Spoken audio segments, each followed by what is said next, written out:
ఈ జీవో కథ ఏంటంటే అసలు యాక్చువల్ 29 జీవో కథ ఏంటంటే ఈ 29 జీవో గతంలో 55 జీవో నెంబర్ 55 ఉండే. ఆ 55 ఉంటే ఏమవుతుందంటే ఎవరి ఏది ఇప్పుడు ఒకవేళ ఇప్పుడు ఎస్టీ ఆయనకు ఎస్సీ ఆయనకు ఓపెన్ కేటగిరీలో వస్తే అది ఓపెన్ అనే కన్సిడర్ చేసేవాళ్ళు. కానీ అట్లా కాదు, ఇప్పుడు పైన వచ్చినా కూడా తీసుకుపోయి ఫస్ట్ ర్యాంక్ అయినా సరే బీసీ రిజర్వేషన్ కిందనే పడేసారు. ఇంత దుర్మార్గంగా ఎక్కడ ప్రభుత్వాలు ఉండే. అందుకోసం ప్రజలకి కళ్ళ ముంగట గింత చూస్తూ ఉన్నాం.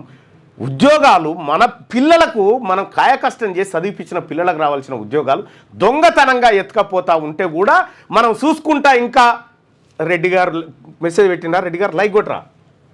ఏం బతుకులు ఇవి